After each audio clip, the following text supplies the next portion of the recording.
जगदीश हरे स्वामी जय जगदीश हरे। મારા પત્ની ખવડાવી ઘરે આવ્યો, પ્રસન્ન થયો, પત્નીને કીધું વધાઈના સમાચાર એડવાન્સ, આપણા ત્યાં હવે બાળક થવાનું છે, બસ તારે એક જ કામ કરવાનું છે, આ ફળ ખાઈ લેવાનું છે. એટલે ધૂંધલી એટલે ડાઉટફુલ કેસ, ફળને જોઈને સૌથી પહેલા ડાઉટ્સ ક્રિએટ થયા. અલા ફળ ખાઈને કઈ સંતાન? અહીંયા પતિ ગયા નથી ને પેલી બાજુવાળાના ઘેર પડોશીમાં જઈને ફળને લઈને આખી સ્ટોરી કીધા પછી ભેંકણા તાળીને રડવા લાગી. પડોશી કે તું રડે છે કેમ આટલી ચોર? કે આ ફળ અગર મેં ખાધું અને મને અગર ગર્ભ રહ્યું અને જો સુખદેવજીના જેમ ગર્ભમાંથી વર્ષો વર્ષ સુધી પેલું બહાર જ ન નીકળે બાળક તો હું તો હેરાન થઈ જાઉં. પેલી પડોશી કે અલા આટલું લાંબુ તો ક્યાં વિચારે, બધે થોડા સુખદેવજી પ્રગટ ના આવું થાય તો આ તો ઋષિ આપેલું ફળ છે, આમાંથી કઈક બીજું નીકળ્યું તો. ઘણા લોકોનો નેચર લાંબુ બહુ વિચારે, એવું લાંબુ ક્યાંનું.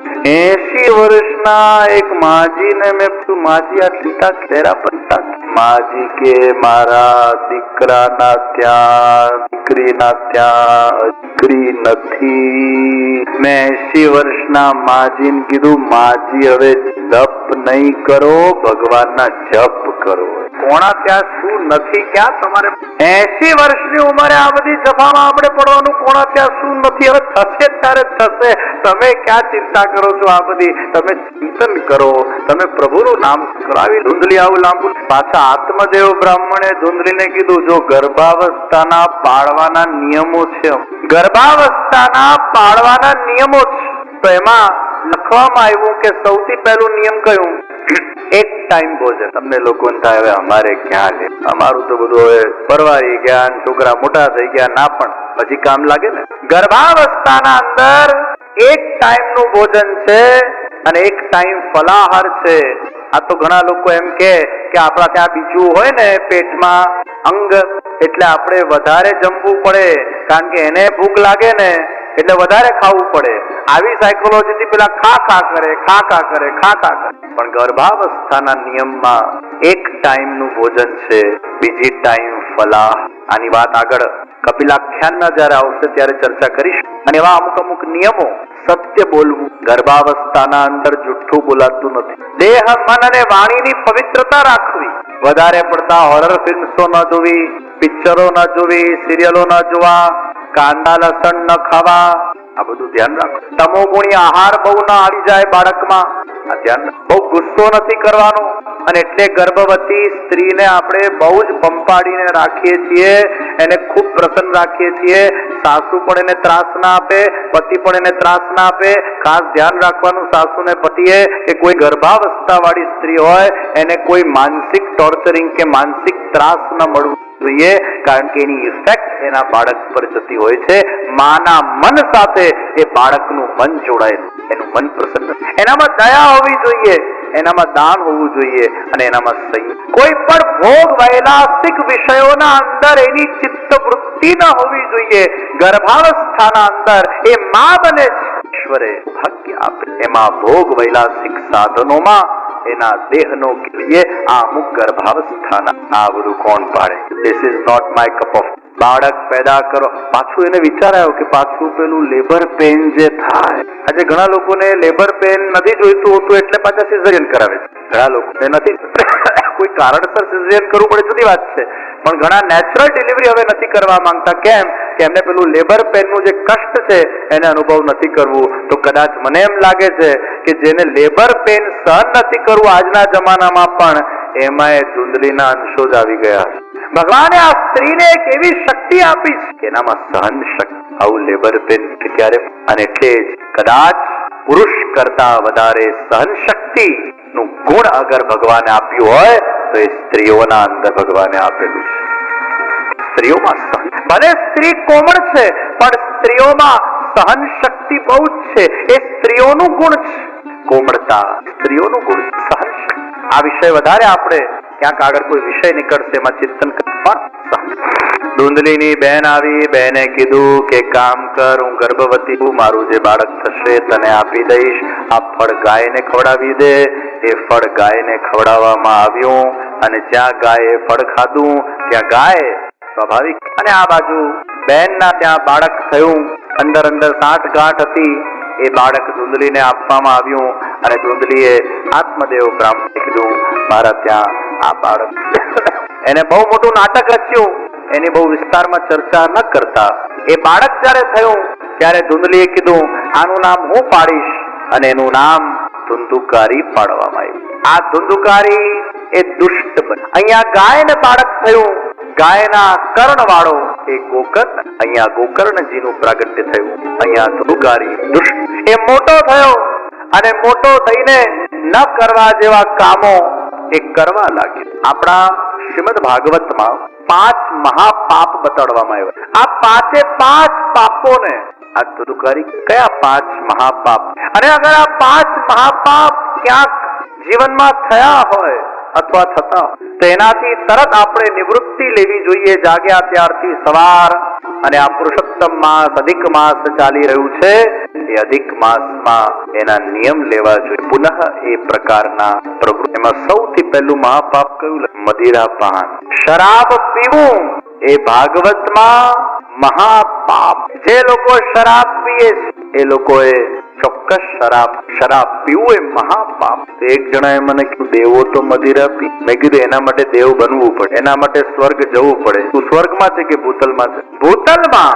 Not allowed. શરાબ પીવું એ મહાપાપ, બ્રહ્મ હત્યા કરવી એ મહાપાપ, સુવર્ણની ચોરી કરવી એ મહાપાપ, ગુરુ સ્ત્રી ગમન કરવું મહાપાપ, અને કોઈના સાથે વિશ્વાસઘાત કરવો એ મહાપાપ નંબર 5. આ 5 મહાપાપ જે ભાગવતના અંદર દર્શાવવામાં આવ્યા. ધુંધુકારી આવો મહાન પાપ. પોતાના માતા પિતાને હેરાન કરવા લાગ્યો, ત્રાસ આપવા લાગ્યો. માતા પિતા ત્રાહી મામ પુકારી ગયા, ક્યાં અમને આવી સંતાન ભાગ્યમાં મળી? ગુરુજી સાચું કહેતા હતા કે ભાગ્યમાં સંતાન જ નથી, તું આગ્રહ વૃત્તિ છોડી દે. અને અમે ખોટી આગ્રહ વૃત્તિ રાખ્યા અને આવો સંતાન પ્રાપ્ત કરીને અમે હેરાન. જીવનમાં જે સજ્જનો છે અને જે દુર્જનો છે એમના જીવનમાં જ્યારે પોતાના જ ઘર પરિવાર સગા સંબંધીઓ પાસેથી જ્યારે વિશ્વાસઘાત થાય છે, જ્યારે અતિશય એમની આશાઓ ઠગાઈ નીકળે છે, જ્યારે એમને પોતાના સગા સંબંધી અને સ્વજનો તરફથી કષ્ટ કે દુઃખ આપવામાં આવે છે, ત્યારે સમજો એમાં સજ્જન અને દુર્જન એ બંનેના વે ઓફ ડિરેક્શન જુદા હોય. જે દુર્જન છે એ આને સહી નથી શકતું અને ક્યાંક એવું પગલું ભરી દે છે, યા તો બીજાને મારવાનું પગલું ભરી દે યા પોતે મરી જવાનું પસંદ કરી નાખે. ખોટું પગલું ભરીને પોતાનું કર્મ બાંધી દે. અહીંયા ધૂંધલી એ દુર્જન છે અને આત્મદેવ બ્રાહ્મણ એ સજ્જન. પોતાના દીકરાના ત્રાસથી ધૂંધલીએ આત્મહત્યા કરી નાખી અને આ બાજુ પોતાના જ દીકરાના ત્રાસથી આત્મદેવ બ્રાહ્મણ પોતાના જ પુત્ર ગોકર્ણના માધ્યમથી ઉપદેશ ગ્રહણ કરીને વિરક્તિને પ્રગટ કરે છે. અને એની દિશા ભગવાન તમારા ઘર પરિવારના જનો અગર તમારાથી વિમુખ થઈ જાય છે એને ભગવાનની મોહ ભંગ લીલા માનવું વધારે દુઃખ ક્યારે? કોઈ પરાયો વ્યક્તિ આવીને અગર આપણને કઈ કહી જાય અને આપણા સાથે વિશ્વાસઘાત કરે, હજી આપણે એને સ્વીકારી લઈએ. ઠીક, दुनिया આવી, दुनिया ऐसी ही है, दुनिया में लोग ऐसे ही हैं, ये हम स्वीकार कर लेते हैं. પરંતુ સૌથી વધારે દુઃખ ને કષ્ટ ક્યારે થાય? જ્યારે આપણો જ પોતાનું લોહી, આપણો જ પોતાનો સ્વજન, આપણા જ પોતાના પરિવારના સભ્ય જ્યારે ક્યાંક આપણો વિશ્વાસઘાત કરી નાખે. એ સહેવું એક માતા પિતા માટે કે દાદા દાદી માટે કે પતિ કે પત્ની માટે અસહ્ય. એક જગ્યાએ મને એક વ્યક્તિ મળ્યા, ઠાકોરજીની સગડી ભોગની સેવા કરે, એકનો એક દીકરો, અને એમની આશા એવી હતી કે એકનો એક દીકરો છે તો બધાની સ્વાભાવિક અપેક્ષા એ જ હોય કે આપણા ધર્મમાં એના લગ્ન થાય. અનફોર્ચ્યુનેટલી ક્યાંક બીજે લગ્ન. માતા પિતા કે અમારો એકનો એક દીકરો, નાનપણથી એને સંસ્કાર આપ્યા અને અન્ય ધર્મ એ સહી ન શક્યા, અમારી સમાજમાં બદનામી થઈ. હજી વિદેશોમાં તો આ વસ્તુ કદાચ સ્વીકાર્ય છે, એક જુદી વાત. પરંતુ ભારત દેશના અંદર આજે ઘણા એવા પરિવારો છે અને ઘણા રૂઢિચુસ્ત એવા પરિવારો છે અને ઘણા એવા ગામના લોકો છે જે કદાચ એને સ્વીકાર નથી કરતા. અને આવી ઘટના જયારે ઘટિત થાય, એકનો એક દીકરો હોય અને સમાજમાં એ પ્રતિષ્ઠિત વ્યક્તિ હોય અને એ વ્યક્તિ જ્યારે માતા પિતાના બહુ મનાવા પછી પણ ઘરે સખડી ભોગની સેવા, ભક્તિનું વાતાવરણ, પછી મેં એમને સાંત્વના આપી, મેં એમને કીધું होली को कोई टाल नहीं सकता, जो होना था वो हो गया, लेकिन एक चीज आप ध्यान में रख, जैम गुरु वशिष्ठ शाप जाना, हानि लाभ जस अपजस जन्म मरण, જીવનમાં જસ મળે તમે કઈ ન કરી, ઠીક છે, હવે આવું કર્યું તો શું કરવાનું? મેં એમને સમજાવ્યા, અરે આ આપણા પ્રભુની લીલા છે ને લીલા તરીકે જુઓ, આ તમારા દીકરામાં તમને બહુ પ્રેમ હતો ને, બહુ જ આસક્તિ હતી ને, બહુ અટેચમેન્ટ હતું ને, તમે એના વગર એક મિનિટ પણ રહી નતા શકતા ને, દિવસ રાત તમે એનું ચિંતન કરતા હતા ને. હા, આપની વાત બહુ સાચી છે, અમને આમ અમારાથી થોડોક પણ દૂર જાય ને અમારા આંખમાંથી આંસુડા આવી જાય, અમે એને અમારાથી દૂર પણ ન જતા જોઈ શકીએ, અને એને અમારા સાથે આવું કર્યું એટલે અમે એને સ્વીકારી શકતા નથી. ત્યારે મેં કીધું આ ભગવાનની મોહ ભંગ લીલા છે, જાણી જોઈને આવી લીલા કરાવીને તમારા મનમાં અતિશય જે દીકરા માટેની આસક્તિ હતી એ આસક્તિને ભગવાને ભંગ કરી નાખી છે. અને એટલે જ જીવનમાં જ્યારે જ્યારે તમારા પોતાના સ્વજનો કે પરિવારજનો કે પોતાના જ લોહી દ્વારા તમને કષ્ટ આપવામાં આવે છે, ઘણા છોકરાઓ પોતાના માતા પિતાને વૃદ્ધાશ્રમમાં મૂકી આપતા હોય છે અને માતા પિતાના નિશાસા લાગતા હોય છે, એ બિચારા રડતા હોય છે, અમને કેવી સંતાન ભગવાન આપી. ત્યારે એક વસ્તુ યાદ રાખજો, એ વૃદ્ધોને પણ એ સમજાવવાની જરૂર છે કે તમને પણ આ ભગવાને તમારા દીકરાઓથી દૂર કરીને મોહ ભંગ લીલા કરી, જેથી આ સંસારના અસારતાનું તમને દર્શન, જેથી આ સંસારના અંદર તમારા સગા સંબંધીઓમાં તમારું જે ચિત્ત હતું એ ચિત્ત અને કેવી રીતે દૂર થાય, યા તો મૃત્યુથી થાય અને યા આવી કોઈ ઇન્સિડન્ટ થાય તો તમારું મન ખાટું થાય ને એમાંથી ચિત્ત તમારું નીકળે. હવે તમારા ચિત્તને ભગવાનમાં લગાડો. આ ભગવાનની દીકરી હોય, દીકરા હોય, પતિ હોય, પત્ની હોય, માતા હોય, પિતા હોય, દાદા હોય, દાદી હોય, અગર આવા ઇન્સિડન્ટ ક્રિએટ લીલા માનીને સ્વીકાર કરીને પછી તમારા ચિત્તને खाली दिमाग शैतान का घर. जब हमारे जीवन में कुछ ऐसी घटना घटित होती है जो हम नहीं चाहते हैं, उस वक्त अगर आपने अपने मन को खाली रखा तो आपके मन में वही विचार आएंगे, वही विचार आएंगे, वही विचार आएंगे और आपके मन को अशांत बनाएंगे. उस वक्त आप अपने आप को व्यस्त बना लो. भगवत ग्रंथों के वांचन में, भगवत कथा के श्रवण में, भगवत नाम स्मरण के अंदर अपने चित्त को लगा लो, आपको बहुत शांति. કારણ કે એક વસ્તુ નક્કી છે કે ભાગવતજી, ગીતાજી, રામાયણ જેવા ગ્રંથો એના કથાના શ્રવણ કરવાથી આપણને આપણા જાતની જે વ્યવસ્થા છે, આપણા પરિવારની જે વ્યવસ્થા છે, કદાચ આપણા જીવનમાં થયેલા ઉતાર ચઢાવો જે છે, ક્યાંક આપણી જે લાઈફ છે એને આપણે એ પાત્રો સાથે કમ્પેર કરી શકીએ છીએ અને એ પાત્રો સાથે કમ્પેર કરીને આપણે આપણા જાતને કહી શકીએ છીએ, અરે આમને તો કેટલું દુઃખ વેડવ્યું, અમને તો ભગવાને ઘણા સુખી રાખ્યા છે, આમને તો કેટલું બધું ભોગવવું પડ્યું, ભગવાને સુખી રાખ્યા છે. And with that comparison you can feel good about yourself. ત્યારે ભગવાન રામે પણ ભલે ભગવાન હતા પણ છતાં એમને કેટલું કષ્ટ, સીતાજીનું અગર આપણે આખું જીવન કરીએ કેટલું કષ્ટ, દેવકીજી, વસુદેવજીનું આપણે, ભગવાન શ્રી કૃષ્ણ તો પૂર્ણ પુરુષોત્તમ પોતે, પણ એમની લીલામાં આપણે જોઈએ ભગવાને સ્વયં પોતે પોતાના લીલાઓના માધ્યમથી અને ભક્તોના જીવનના અંદર દુઃખો આપીને ભગવાને પોતે આપણને એ સૂચવ્યું છે ને સમજાવ્યું છે. લાઈફ નોટ સંસારમાં આવા જ કોઈક ઇન્સિડન્ટથી મોહભંગ લીલા.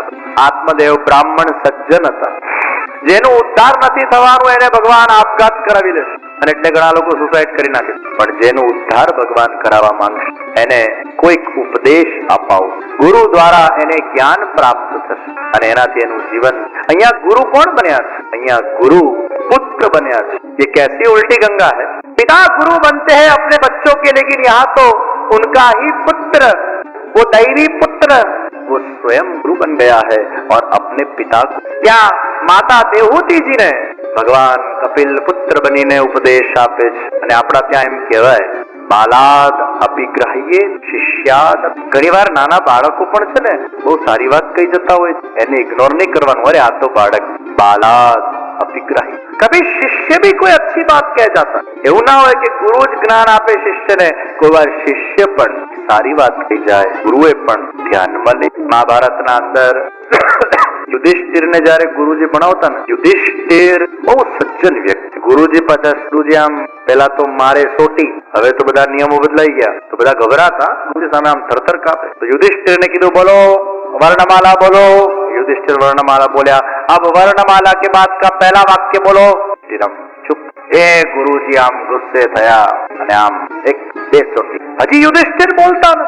युधिष्ठिर કહે છે गुरुजी आप मुझे कितना भी मारो, मुझे आता है फिर भी मैं नहीं बोलूंगा. तुझे आता है फिर भी तुम नहीं बोलोगे. क्यों?